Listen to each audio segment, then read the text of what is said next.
How is the global economy? Has the Fed engineered a soft landing or not? Yeah, Brian, there's just at a very high level, I would say that there are a lot of difficulties, a lot of challenges. We'll talk about all of them in detail. But people put words in your mouth and kind of get the reputation. This doom and gloom guy, Jim Rickerds is always talking about the end of the world, which I don't. I never use that expression. But I make the point that, despite the difficulties, we don't have to be victims. We're not helpless. We don't have to curl up in a ball. The key is to see it coming. If you can see things coming, you can deal with them accordingly. You can get through them, not only preserve wealth, but actually make money. I always point out the example of Hugo Stinnes, and people go, who's that? He was an industrialist in Weimar, Germany in the early 1920s, and he could see the hyperinflation coming long before the middle class, long before anybody else. He went out and borrowed an enormous amount of Reichsmarks, that was the currency at the time, and just bought industrial assets, coal mines, vessels, natural resources, etc. So here comes the hyperinflation. He gives it a little time. He pays back his debts. I would say pennies on the dollar, like a millionth of a penny on the dollar, in other words. But he paid it back. They were sweeping the money down the sewers, but he paid back his debts and kept all the assets. And he became the richest man in Germany. And my German is not very good, but his nickname was the Inflationskönig, which means the inflation king. So there are other stories like Joseph Kennedy in the 1929 crash. But here's a guy who lived through the greatest hyperinflation of any modern industrial economy and ended up as the richest man in Germany because he saw it coming and made the right moves. So we're not helpless. We can do things about it. And but the key to empowerment, as I say, is to see it coming. That's where the analysis comes in. And you're like, gee, Jim, are you smarter than everybody else? Of course not. There are a lot of big brains around, but people have flawed models. They have there's a lot of behavioral psychology behind it. The confirmation bias or believing the future will resemble the past, which it usually does not. And so if you're going to stick to those models, you're going to get really bad results. It's hard to think of an institution that has a worse forecasting record than the Federal Reserve, the U.S. Federal Reserve, with the possible exception of the IMF. They're both pretty bad. I mean, you could almost take the Fed forecast, do the opposite, and be just fine. There's more to it than that, but they just stick to these really bad models. But if you understand how the economy really works, if you understand it's a complex dynamic system, all I've done is I've taken complexity theory, which has been around for a while. I mean, you could say 13 billion years because the Big Bang was the ultimate complex dynamic paradigm shift or a phase transition. But the science of complexity, understood in mathematical terms, really dates to kind of the early 60s, but it's been used very successfully in physics. I've been out at the Los Alamos National Laboratory, worked with the top people there. It has a lot of applications. All I did was bring it over to capital markets. I looked at capital markets and said, wait a second, here's one of the most complex dynamic systems you can picture. And then there's nothing more complex than the human brain. So you're putting humans on top of capital markets. You've got complexity squared or some exponent. And those models work brilliantly. But try getting anyone to understand it or do that work is difficult. But again, the point is, if you have the right models, and I would include behavioral psychology, a good dose of history, complexity theory, and a few other branches of applied mathematics, you can get very good results. But if you stick to the Phillips curve and non-accelerating inflation, unemployment rate, and a lot of other nonsense the Fed uses, you're gonna get it wrong. So getting back to Jay Powell, so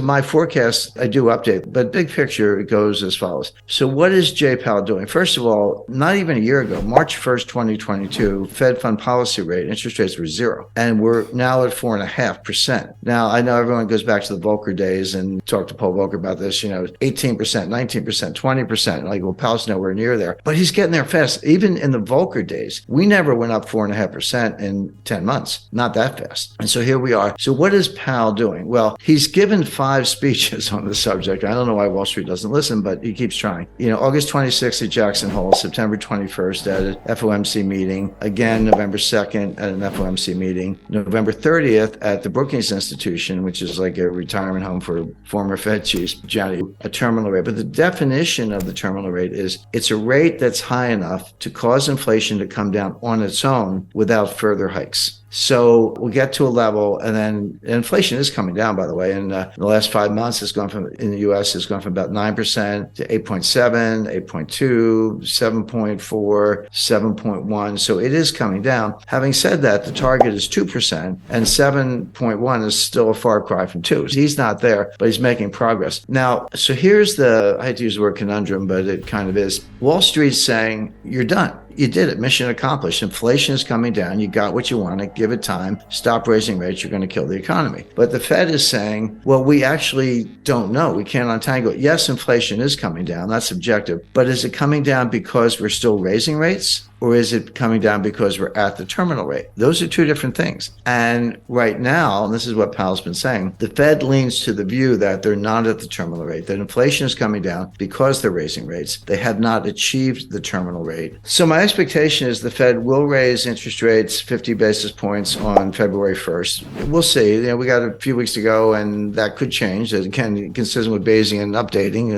But they'll let us know. We'll know before. And then probably 25 basis points in March. March 22nd is the Fed meeting after that. So those 75 plus the 450 we have now, that'll get you to 5.25. And even the more hawkish members think that that's probably the terminal rate. So Powell and the Fed have said, yeah, inflation's coming down, but it's because we're raising rates, not because we're at the terminal rate. We're going to get to the terminal rate, probably 2 more hikes, and then we'll pause. And then if we're right, we'll just let inflation come down on its own. And that may take a year. So all this stuff about the Fed pivot and cutting rates and all that stuff, I mean, the Fed's thinking mid-2024 before they do that. Now, Wall Street, and I'll say markets, not just Wall Street, but the big money in arcane places like the Eurodollar futures curve, which is an interesting data point. We can talk about that. And the U.S. Treasury curve, which are highly inverted, are saying, no, you're not going to get that far. You may be at the terminal rate already. You're definitely caused because of recession. It'll be more severe than you think. And rates are going to have to come down sooner than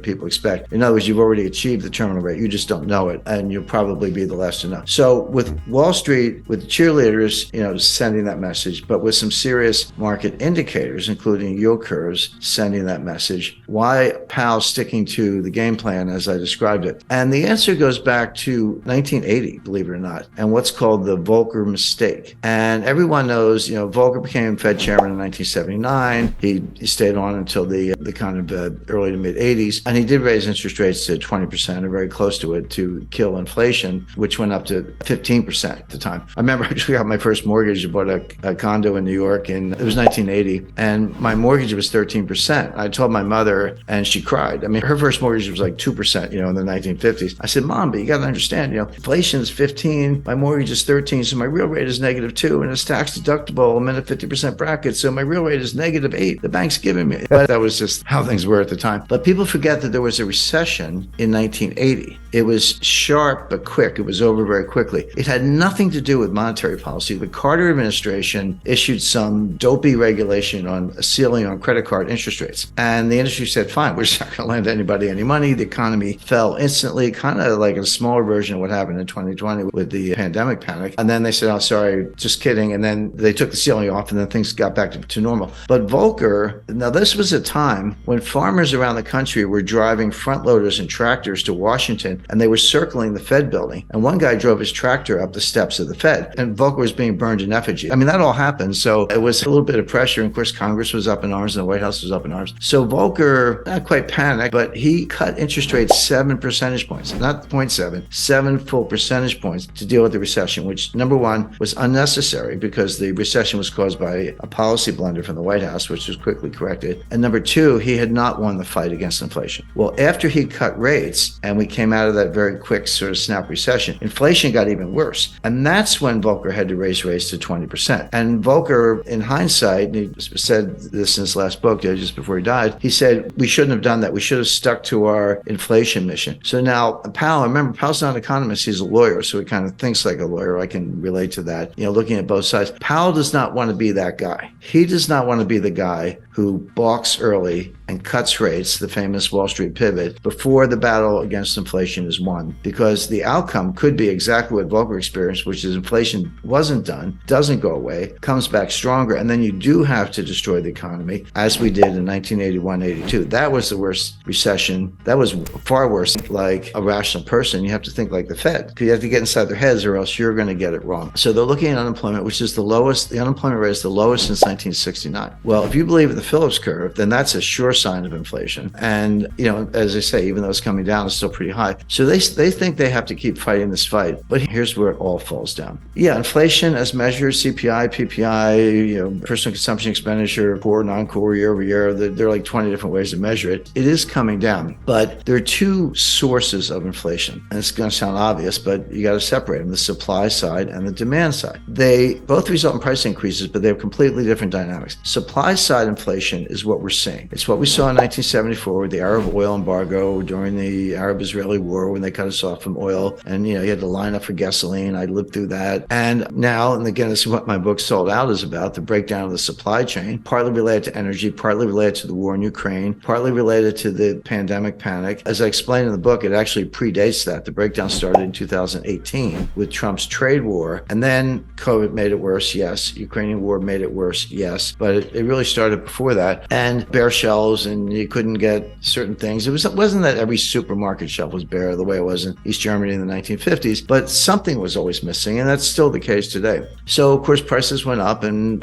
people were trying to pay whatever they had to get what they needed, and energy prices were a big driver of that. So that feeds through as a form of inflation. The other kind of inflation is from the demand side. So the supply side is called a cost push. Costs go up and they push it onto the consumers. The other kind is from the demand side. It's called demand pull. And basically consumers have a change in mentality. They're worried about inflation. They would say, hey, I was thinking about buying a refrigerator. Gee, I better go buy it today because if I wait for 6 months, the price is going to go up. Or apply that to anything, a new dress, new suit of clothes, whatever. And so you're pulling demand forward, and it's behavioral. And that will also drive prices up. But they're very different things. Now, cost push can morph into demand pull. That's what happened in the 70s. It started from the supply side, but by the late 70s, 80s, and Volcker, which we've just been talking about, it had tipped over into the demand side. That hasn't happened yet. We've had the supply side inflation, the cost push. It hasn't yet tipped into demand pull. It hasn't really affected consumer behavior that much in terms of people anticipating more inflation. It could, but it hasn't happened yet. Here's why that's an important distinction. Cost push inflation negates itself. The old saying that the cure for high oil prices is high oil prices because people can't afford it. Like maybe if